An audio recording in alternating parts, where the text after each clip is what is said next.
ሰበር ዜና ቲክቶከር አዶናይ ኢትዮጵያውያንን ያነጋገረ ጀብድ ፈጽሟል።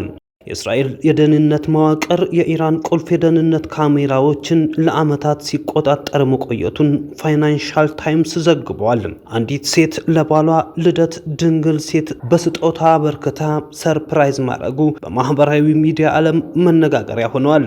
እነኝህንና ሌሎች ቁልፍ መረጃዎችን በዕለታዊ የአውታር ዜና መረጃዎች እንመለከታለን። ቻናላችንን ሰብስክራይብ፣ ላይክ፣ ኮሜንት በኢትዮጵያ የቲክቶክ ታሪክ አዲስ ሪከርድ ተመዝግቧል። ዘማሪ ገብረ ዮሐንስም የአዲስ መኪና ባለቤት ሊሆን ነው። ባለፉት 24 ሰዓታት መላው የኢትዮጵያ የቲክቶክ ማህበረሰብ ሲያነጋግር የቆየውና በወቅታዊው ቲክቶከር አዶናይ አስተባባሪነት የተጀመረው የ1 ሚሊዮን ተከታይ ፈተና ግቡን መምታቱ በይፋ ተረጋግጧል።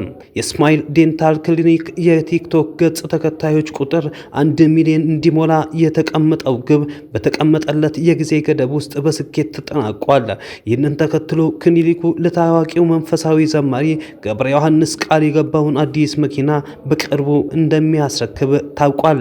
የዘመቻው ዋና ቀንቃኝ አዶናይ ግቡ መሳካቱን ተከትሎ ለደጋፊዎቹ ባስተላለፈው መልእክት ይህ የሁላችን ድል ነው፣ ኢትዮጵያውያን በአንድነት ከቆምን የማይቻል ነገር የለም፣ ለዘማሪው ደስታ ምክንያት ለሆናችሁ ሁሉ ምስጋና ይገባቸዋል በማለት ገልጿል። ስማይል ዴንታል ክሊኒክ በገባው ቃል መሰረት የቲክቶክ ገጹ 1 ሚሊዮን ላደረሱለት ተጠቃሚዎች ምስጋናውን እያቀረበ ለዘማሪ ገብረ ዮሐንስ የተዘጋጀውን አዲስ መኪና የሚያስረክብበት ፕሮግራም በቅርቡ እንደሚያሳውቅ ይጠበቃል። ይህ ክስተት በኢትዮጵያ ዲጂታል ማህበረሰብ ውስጥ ትልቅ ትርጉም አለው።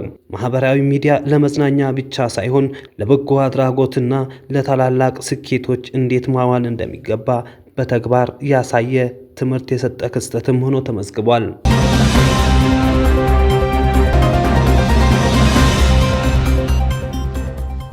ወደ መካከለኛው ምስራቅ ዜናዎች ስንሻገር የቴሄራን አይኖች ለእስራኤል ሲሰልሉ መክረማቸውና ካሜራዎች መጠለፋቸው ሚስጥር ተጋለጠ። የእስራኤል የደህንነት መዋቅር የኢራን ቁልፍ የደህንነት ካሜራዎች ለዓመታት ሲቆጣጠር መቆየቱን ፋይናንሻል ታይምስ ይፋ ያደረገው አዲስ የምርመራ ዘገባ አጋልጧል። ዘገባው እንደሚያመለክተው እስራኤል የኢራን ከፍተኛ መሪ የሆኑትን አያቶላ ቃህሚኒ የመኖሪያ ቤት አካባቢን ጨምሮ በመላው ሀገሪቱ በሚገኙ አውራ ጎዳናዎች ላይ የተተከሉ የደህንነት ካሜራዎችን በመጥለፍ መረጃ ስታገኝ ቆይታለች። በእነዚህ ካሜራዎች አማካኝነት የኢራን ከፍተኛ ባለስልጣናት እያንዳንዱ እንቅስቃሴ፣ የጉዞ መስመርና የዕለት ተዕለት ውሎ ለዓመታት በእስራኤል ስለላ ተቋማት እይታ ስር ወድቆ እንደነበር ተዘግቧል።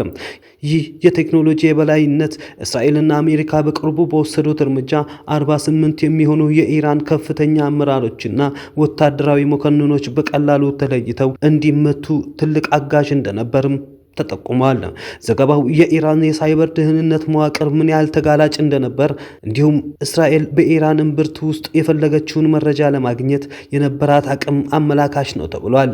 ይህ መረጃ ይፋ መሆኑን ተከትሎ በኢራን ወታደራዊ ደህንነት መዋቅር ውስጥ ከፍተኛ ድንጋጤ መፍጠሩ የተነገረ ሲሆን እስካሁን ከቴህራን በኩል የተሰጠ ይፋዊ ምላሽ የለም።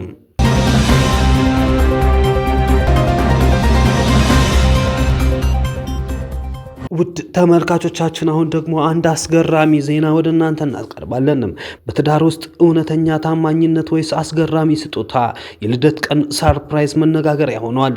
በማህበራዊ ትስስር ገጾች ላይ በስፋት እየተጋራ የሚገኝ አንድ ታሪክ የብዙዎችን ቀልብ ስቧል። ታሪኩ የሚያጠነጥነው አንዲት ሚስት ለባሏ የልደት ቀን ባደረገችለት እጅግ ያልተለመደና አስገራሚ ስጦታ ላይ ነው። ሚስትየው ለባሏ የልደት ልዩ ዝግጅት ታደርጋለች። ባልየው አይኑ ተጋርዶ ወደ መኝታ ቤት ከገባ በኋላ ሚስትየው አንዲት ወጣትና ድንግል የተባለች ሴትን ለባሏ በስጦታ አቅርባለች።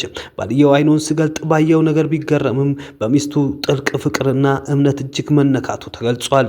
ይህ ድርጊት በብዙዎች ዘንድ ይህ ነው እውነተኛ መተማመን የሚል ጥያቄ ቢያስነሳም ታሪኩ ግን የሚያተኩረው በጥንዶቹ መካከል ባለው ጥልቅ ግልጸኝነት፣ በስምምነት ላይ የተመሰረተ ፍቅርና ከቅናት በጸዳ መልኩ አብሮነትን በማክበር ላይ ነው።